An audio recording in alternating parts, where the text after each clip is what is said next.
Well, hi, everybody. Welcome to Habitual Excellence. I'm Mark Graban, and our guest today, we're joined by Scott Saxton. He is the Assistant Vice President of Continuous Improvement at Intermountain Healthcare. So before I tell you a little bit more about Scott, let me first say welcome. Thank you for being here. Thank you. It's a pleasure to be with you today, Mark. Yeah, I know we're going to have a great conversation, and there's a lot to talk about. You probably, as a listener, know the name Intermountain Healthcare. We have talked to Matt Pollard in episode 38, who is with Intermountain. And in episode 47, we talked with Tim Pehrson, who is formerly of Intermountain Healthcare. So I'm sure their names probably come up in some of the story and things we're talking about today, Scott. Yes, definitely. So I'll encourage people to go, listen to those episodes if you haven't already. But Scott started his career like I did in manufacturing.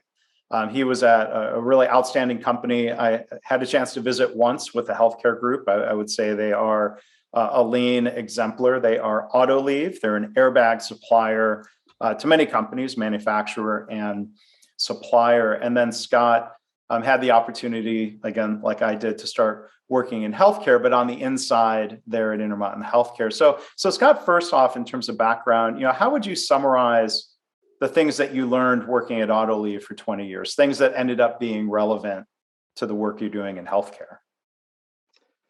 Well, it's interesting. At the time when I first started, we were from aerospace, and aerospace, they had a continued check, right, from the government doing government work, and so there was not a lot of, I would say, efforts to really lean the processes out, and so when we went to automotive, that's a different game.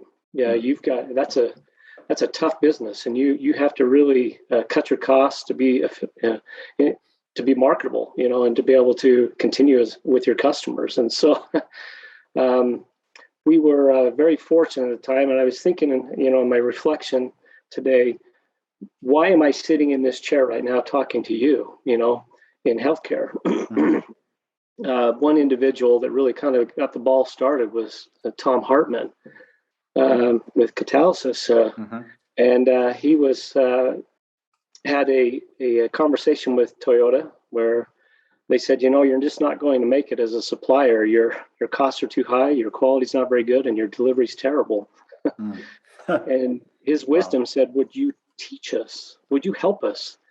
And they sent a mentor out to help Autoliv for 3 years. And he's a Toyota employee, and he taught us the Toyota production system. He is my mentor. He is the one that helped me understand what this is all about. Totally changed the way I manage. And so we started applying these principles that he taught.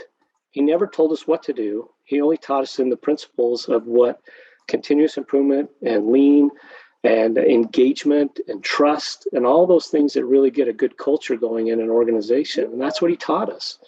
And it was fantastic. And so I was just very fortunate to work for an organization and have leaders that allowed me to experiment. And I often failed. I often made mistakes. And Mr. Harada he would often laugh. And he says, yeah, I knew you would fail. But now you know. Now you have learned. You've learned a valuable lesson in what to do and to drive improvement. And I really appreciated that free range to be able to experiment for improvement. And we did some amazing things, and it was a lot of fun. But it was the teams that did it. It was a team effort, and I just really appreciate those learnings. And so, I take away a lot from those experiences. So that is kind of my background and what meant the most to me coming, looking back on my career. So Scott, there's so much we can explore. I was wondering if you could elaborate. You said it totally changed the way I manage. What are some of the key elements of that come to mind? Give us kind of a before and after comparison. Yeah, it's a little embarrassing to say, but I was a typical office manager, a carpet walker, we used to call them. We never went out on the floor. Yeah. And we looked at charts and graphs and managed by objective and direction. And Mr. Harada, when my mentor had came in, and he spent 3 days out on the production line just observing and understanding. And I would have people come into my office and say, what's this guy from this Japanese person out there doing? He's kind of making us nervous. And he was going and seeing, which was one of the key principles of leadership that he taught, is you need to understand the real conditions of the work site and talk to people and talk to the people who do the work. And he taught me the value of that. And so I became what I would call a real manager after that, to really engage and understand current conditions and look for signals and opportunities to improve, and listen to the people who do the work every day, and put in systems that allow you to engage those people. We didn't have systems like that. We didn't have idea systems. We didn't have visual signals of any kind that told us normal versus abnormal. We had none of that. And so he taught us all of those things to help us really drive improvement and engage frontline employees to be engaged in the effort of improvement. It was wonderful. It was exhilarating. It felt like everything was on my shoulders to get results as the manager. And as he taught us these principles, I then felt like I was a part of a team, and that I was able to engage them and put these systems in place. That it was really team play, and it was so much more rewarding. Much more fun. So that totally changed the way I managed. And there's more from the Autoliv story, and then that I'd like to hear about, and then kind of getting to the point of, well, how did you end up working in healthcare? But what you described there of getting out to observe the work, talking to the people who do the work, right there, that's a practice, and there are principles behind it that translate into healthcare. Right there. Absolutely. Right? Absolutely. So we can explore that a little bit later. But as you had that start, then you had a number of roles in operations and continuous improvement. And I was wondering if you could talk about that and how things evolved into what I believe was called the Autoliv production system. Is that right? Right. So after we had applied these principles that we learned for 3 years and experimented, Autoliv did some pretty amazing things, and we really wanted to test how good we were. So we applied for the Shingle Prize out of Utah State, and it was a good validation that we really weren't seeking the prize as much as we wanted to know, where we were at on this scale of improvement, because that does recognize excellence. So as we applied for that, we did achieve the prize, and from that effort, actually two-time award-winning Shingo prize winners. And after that, one of the expectations is that after you receive the prize, you need to open your doors and share for a year, which we did. And the phone really rang to come in and see what we were doing. And after the year, we were a little bit overwhelmed with people wanting to know what we were doing. And so we said, well, let's start a small consulting division to just charge a little bit of money, and that will really scale down the people who are interested in this. Sure. And I think it doubled, if not tripled, the phone calls of people wanting to come learn from Autoliv. So we opened up our doors. We started a small consulting division, which I led, and it was awesome to have the number of people that came in the doors. It was amazing. All industries to learn about what we were doing to help them in their own business. And just a story that's kind of interesting. Our president and CEO at the time called me into his office one day and said, "Scott, who is our largest supplier?" And I told him so. And I said, "It's this supplier." And he says, "Not even close." I said, "No, I'm pretty sure it is. I used to work in materials. I know who our largest supplier is." He says, "It's not even close, Scott." He says, "Our largest supplier is locally, and they're up on the hill, and they're a big building." I says, "We don't have a large supplier up there." I was referring to Intermountain Healthcare. Yeah. that was the provider of healthcare. He says, we spend more money with them than any other supplier. Wow. I want you to work with them to see what you can do to help them lower costs. And so shortly after that, Tim Pehrson came through, and that connection was made. And it really is interesting, and for organizations who every year that is a challenge, whether they can afford healthcare or not. And so that's what I love about Intermountain. Their mission, vision, and values are to be a high quality, low cost provider and for the public. And so that is our mission. That's what we're trying to do, which really ties in well with continuous improvement. That's our model of what we're really trying to do: high quality and at a low cost. So that's how that all happened. And so those connections were made, and we did some work with them, helping them, brought in some leaders, trained them, helped them see. It was a hard connection because a lot of them is like, well, we don't build airbags. And so I heard that a lot, but the principles are the same. The principles of leadership, the principles of seeing normal versus abnormal, and removing waste and engaging team. It's all the same. We all have customers, right? Or patients. So that's what we did. And we worked with them, and they did pretty well on their own, but they were just struggling to take the next step. And that's when they approached me and said, hey, why don't you come to Intermountain? And I was very intrigued. I was nervous, but and the reason I was nervous is I knew the challenge of this. I'd worked with so many organizations helping them consulting that if you don't have support at the top, this is really hard work. And this was going to be a grassroots effort that Tim wanted to do with just one region. And this is a very successful organization that was doing very well and getting great results already. So the chance of really having a broad scale implementation was honestly pretty low.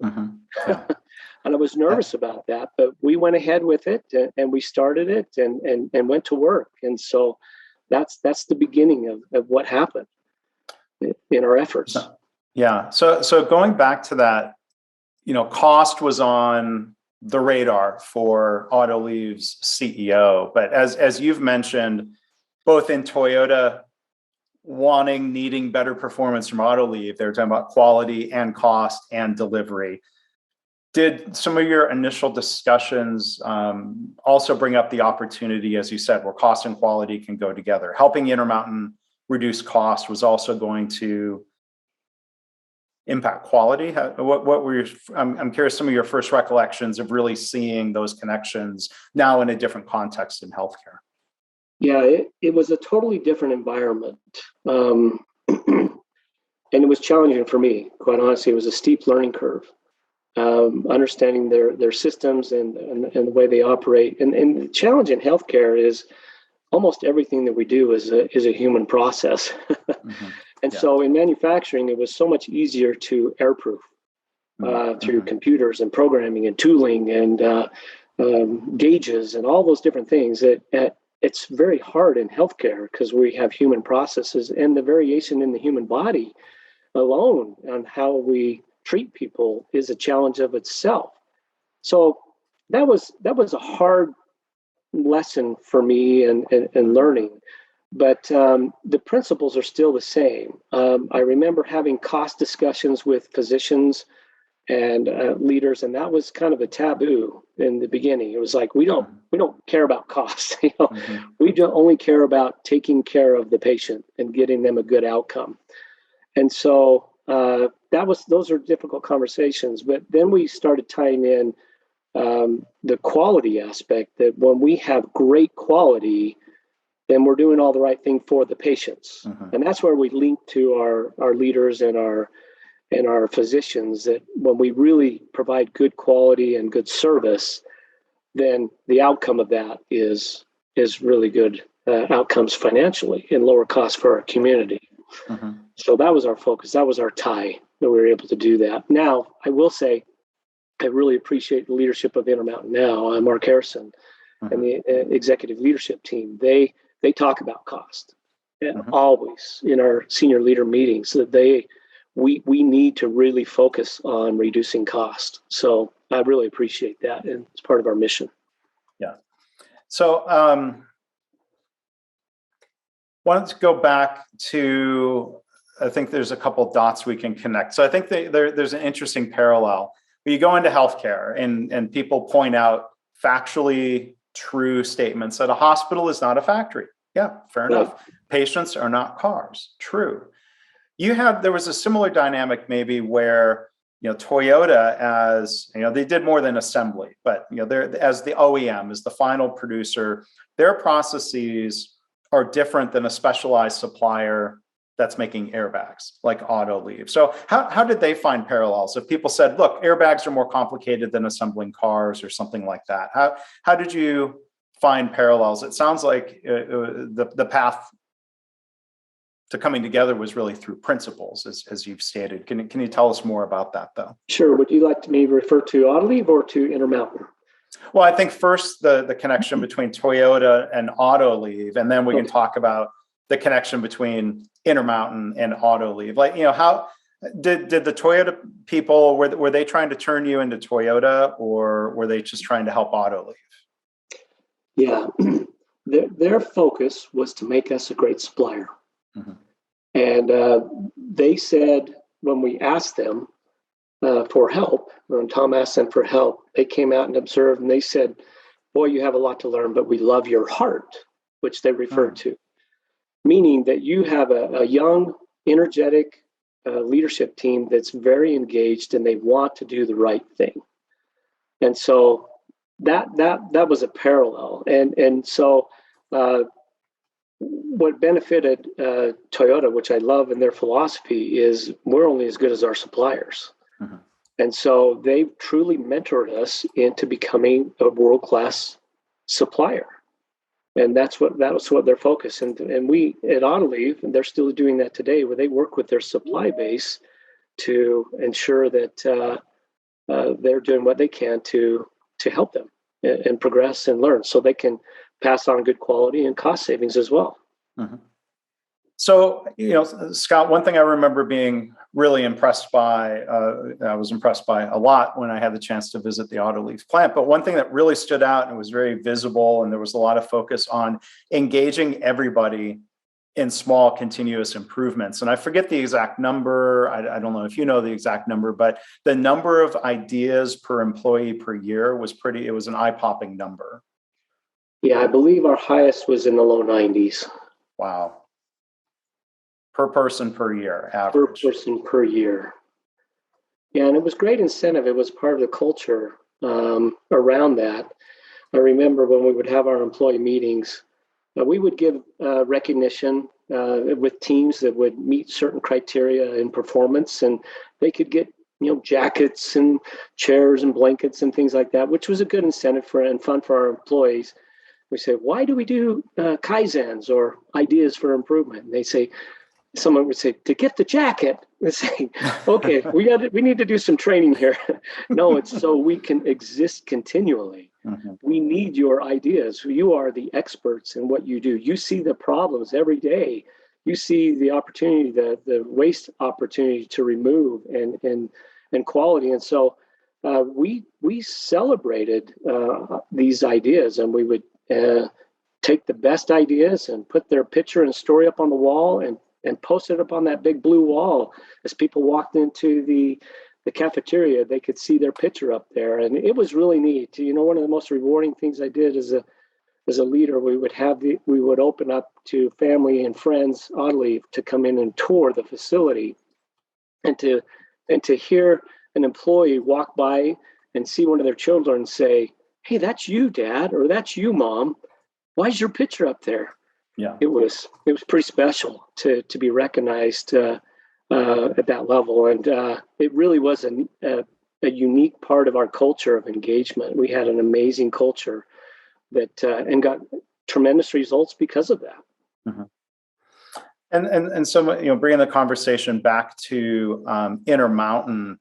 I know from some of the Intermountain sites I've visited, a similar dynamic of engaging everybody in small improvements and documenting them, and some numbers that I think are really top notch in healthcare. Can you talk about trying to get the ball rolling and creating that culture of continuous improvement now in healthcare? Sure. That was actually how it all started, was to tap into the resource of the front line and set up systems that would support that. When we started our efforts with continuous improvement, we really started with effective huddles, performance boards, and idea systems. And that's really the three things that we worked on to be able to engage our employees. And so in the beginning, you need to make sure that you have resources to be able to help them do that. And that can often be challenging. And some of our nurse leaders with large departments, that was a challenge for them. They had hundreds of ideas coming in, and how do we implement that? So that was some learning pains that we needed to go through and work on. To this day, this has been over 10 years now that we've been doing ideas in Intermountain, and we had 50,000+ ideas last year from our caregivers. And it is a great way to engage and to give a voice to the people who do the work every day. Mm-hmm. And we have what's called step back reviews, where we go into the operations at every level of the organization and we celebrate those caregivers who have great ideas and recognize them. So it is part of that culture. And it really is, as we talk about continuous improvement with our leadership, it is the baseline of improvement. It is the baseline, it's the system that allows us to do the good work. If we're our mission statement in continuous improvement is to engage everyone in this work. Mm-hmm. And you can't do that unless you have systems that allow that to happen. And so we really teach that, the importance of that, and really work diligently to foster that effort around idea systems. Mm-hmm. And so in those idea systems, just one follow-up question. You talk about that flood of ideas that comes in. What advice do you have for leaders to help manage that and be responsive so that people aren't discouraged by speaking up and then wondering if anything's going to happen? How do you help manage that flood?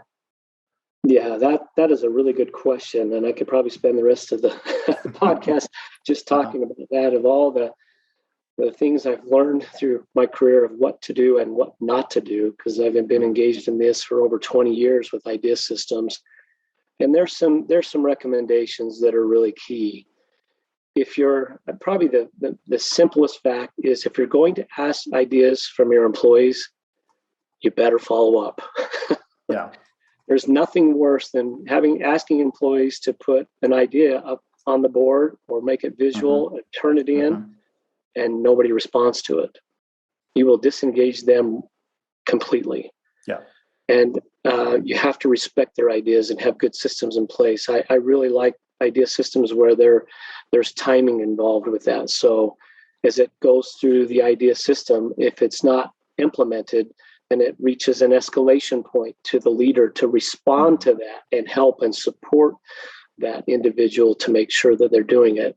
The other is resources. If you're going to ask for ideas, you better have resources that can help implement those ideas. We had a whole team at Autoliv of people that went out and made change on the floor. That was their number one job. That's all they did, was go out, take and work with employees on ideas to change the height of a rack, or put in a roller, or put a piece of tooling in place, or whatever it was. It's a little harder in healthcare, but because we don't make a lot of change physically with our ideas, a lot of them come through processes and procedure and information. But it is important that we have their back when it comes to implementing ideas. Yeah. You mentioned, performance boards, and there are elements of these pieces of an operating model. Can you explain what you mean by performance boards? I know this is mostly an audio medium here, and you don't have pictures or slides, but what types of things were up on those performance boards? How were those used? Great question. I in the beginning, it was just starting with a few key things around their goals. And I like to share a story of when we first started this with a nurse that had been there for over 20 years. when we started this effort and we actually put the performance of the team, what was that most important to them as far as reaching goals. And they huddled around that board every day to be able to see their performance. This nurse told me, she said, for the first time in over 20 years of employment, I actually know what's going on in this department. I know if we're winning or losing. And that's the term that we use that I brought with us from Autoliv.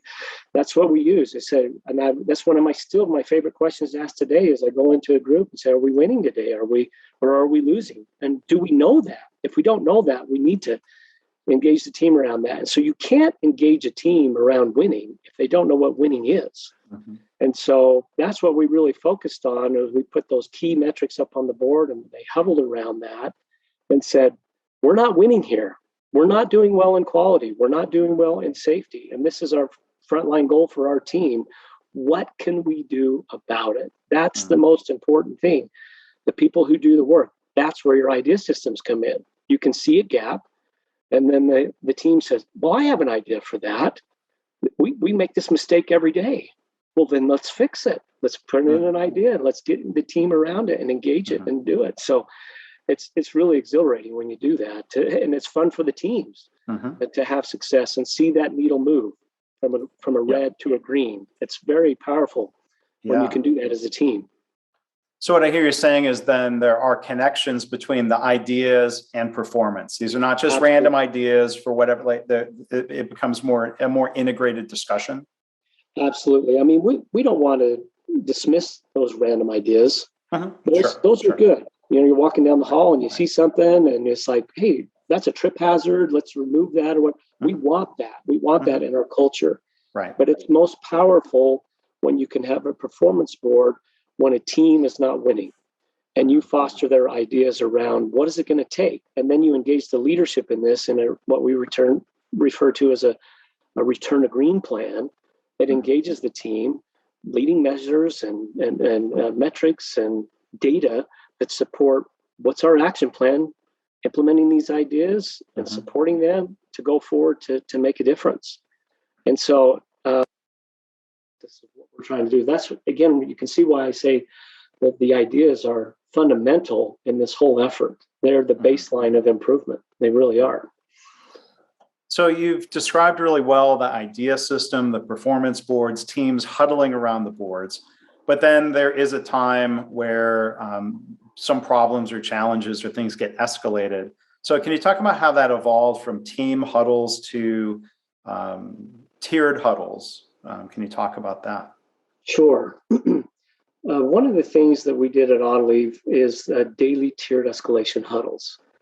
And so it would start at the frontline team leader and quality issues, safety issues, cost issues, supplier issues, all those different things would escalate right up to the senior leadership team for the day. And then we would discuss it. And if it was actionable, we would record it and respond to it at the right level of leadership. So we introduced that to Intermountain. And I remember several leaders saying, we don't need that, Scott. We already have good systems in place. We already know these when problems occur. I said, can we just try it out? And so we had a leader at McKD that saw the value in this. And we just started with 3 simple things, McKD Hospital in Ogden. And we started with 3 simple things. What are our serious safety events? What are our medication errors? And I can't remember the other one right now off the top of my head, but we just started with simple 3 things. And what we ended up doing is having an escalation. And we started inviting the leaders to participate in that. And I remember our chief nursing officer at the time, her eyes getting really big as the information was told each day. And she had no idea the number of defects that we were having in that hospital because we thought we had good systems when we really didn't. And it was very eye-opening to them. And it was it gave us the ability to respond more appropriately. We used to gather all of our problems and discuss them in a weekly team meeting, an executive team meeting. Well, now we have the ability on a daily basis within a 24-hour period to respond appropriately to the needs of what's going on at the front line. And so we did that, and it was very successful. And I remember talking to one of the nurse managers. She said, for the first time, I feel like my voice is being heard quickly. Quickly. That's the key. Yeah. Because her voice was being heard, but may it be a month down the line, right? If it's an urgent need, it was responded to immediately. And we got the problem to the right level of leadership. So we took that principle and we expanded it to the region. And then when we brought in our leadership to show what we were doing in the North as an experimentation for continuous improvement, they really saw, as Laura Kaiser from that may have come up, she saw the value of what we were trying to do of engagement with our huddle, performance board, and idea system. And she said, we need to take this system wide. And that was our effort to start that whole thing. So it really was a grassroots effort that, was coming true. And it happened quicker than I thought it would, quite honestly. Yeah. And so it was quite exciting. Yeah. And then there was sort of I don't know if this phrase came first or if this was a culmination of some of those practices, the phrase Intermountain operating model. Can you tell us, about that phrase and what that means, how it came to be? Sure. And this was a big learning curve for me. When I was trained by Toyota and even at Autoliv, they didn't really have a model. They had principles that they taught, and then they had Autoliv had the Autoliv production system, the house, but we didn't really have a model. So that was a big learning for me. And as a team, Tim and Brian Crowell and myself and Matt Pollard and others got together and described what is it that we need to have? What is our playbook that we could put together that helps us become more easily identified and easier to apply? And so we created the Intermountain operating model that really is 7 key systems of management. How do we manage? How do we get results? Starting with strategy. What does winning look like? And then making that visual. Are we winning or are we not winning? And then engaging the team around, well, now that we see we're not winning, let's go to work. And then system 4 is to follow up to that. We have to follow up as leaders to ensure that we're following the strategy, we're engaging our employees, and we're putting in systems that get results. So there are other systems involved, but those are really the key 4 that really help us drive the outcome. So it really is kind of a management system that helps us drive the results that we're looking for. And we can all work off the same playbook. When I first came to Intermountain, I remember asking and interviewing every leader, I said, what is the method that we use to drive improvement? And I filled up a whole page of answers to that. They were almost all different. We didn't have a method. And so that's the power of an operating model and a method that we can come together and work off the same playbook, implement these systems so we're cohesive. Matt Pollard always talks about if you're going to run a play in football, you just don't win a game and play. Just go out there and start throwing balls and hand it off. You got to have a playbook. And that is our playbook on how we get results and engage our leaders to engage our teams to drive results. So that's great. What the model is. I hope I answered that correctly. Yeah. Well, no, and I'm sure we can link out. I'm sure we find other documents people want to look and read more about that. So Scott, one other question here, maybe before we wrap up. A lot of times people ask, we hear this a lot. You've probably heard it in your travels and your networking with other people in healthcare. People will ask, how do we get senior leaders on board with continuous improvement or with lean or with daily management systems? What What's your reply to that? And again, that probably could be a whole long conversation of its own.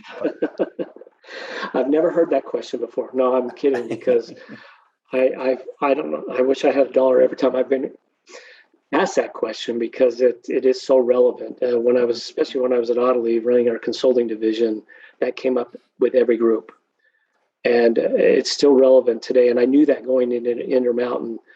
Fortunately, I had the support of Tim and the leadership team there, and you have to at least have. If you're going to do it at a system level, you need to have a leader that owns all the systems to be able to engage in that effort to support it. And you can do great things, and then you can show off what you're doing. They'll recognize it, and that's how it happened. It was recognized that the North was getting some amazing results, and this chief operating officer at the time wanted to see how are we getting those. So it was very contagious, so to speak, in those results. But if you're a manager of a department, you can still do that. You can still apply the principles and get phenomenal results, engage your team, and then go bring your leader down and show them. I want to show you what we were able to do. There's no leader. Every leader in the world wants to see great results and outcomes. That's what they're paid to do, right? So when you can do that, you have a great opportunity to engage at your level and do that. So everybody can do it. You don't need the plant manager, or you don't need the COO or CEO to support it. It definitely helps system-wide. And again, I appreciate Intermountain's leadership that they saw the value in this, and they've adopted this as the model. And you can do amazing things at a system level to do that. Strategy deployment. We're right in the middle of that right now. And it's a monumental effort in a large organization with multiple tiers of leadership to engage around how do we strategically win. And so, but I can still do that at my department level with my team.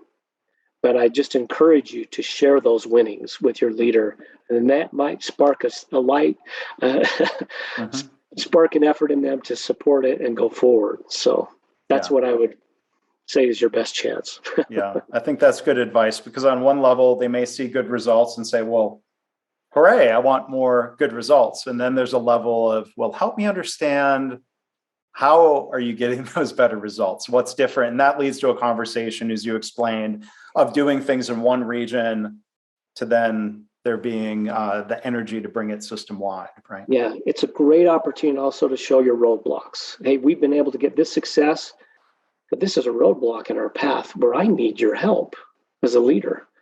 Oh, I can do that, So it just fosters good outcomes. Yeah. And there's a lot of great outcomes, great progress as things continue to improve. The one thing I'm impressed with is when organizations like Intermountain Healthcare talk about improving the way they improve. And it's great that you're sharing, and that Matt and others share. And I would encourage people, there's a deeper dive. If you just do a Google search for Intermountain operating model, the first thing that comes up is a PowerPoint deck by Matt Pollard and by our guest today, Scott Saxton. So you can see, kind of more of a visualization of that model, the 7 pieces, and a little bit deeper dive into what those pieces are. We'll put a link to that in the show notes, so people can go and take a look. So, Scott, this has been great. Really, we've gotten a good overview on a lot of topics. Maybe we can take a deeper dive into something at some point someday, but this has really been helpful and really interesting, Scott. Well, great. I really appreciate the opportunity. And I just want to acknowledge, as I was preparing my thoughts for this podcast, the influential people in my life, in my career. And I'm just so fortunate to do what I love to do and have the bandwidth and the ability and the authority, all those things to experiment, and in the approval and support from our leadership. And we just have a great team at Intermountain, and we brought in a great team members that from outside industries and within industry, that we really are striving to make a difference for our patients and our organization. And I'm just really privileged to and blessed to to work with such amazing people and have those who have influenced my life, Tom and Mr. Harada and other leaders. Are just, I'm very fortunate. And so I'm humbled and blessed. I just wanted to make sure I'm giving recognition to where it is due. I'm a result of great people around me. Well, thank you for sharing that reflection. And I know you continue to pay that back, by coaching and teaching and helping others. And so that progression continues. So thank you for sharing. Thank you for sharing all of that. So again, our guest has been Scott Saxton, Assistant Vice President, Continuous Improvement at Intermountain Healthcare. Scott, again, this has been a real pleasure. Thank you for taking the time today. Thank you. It's been my pleasure.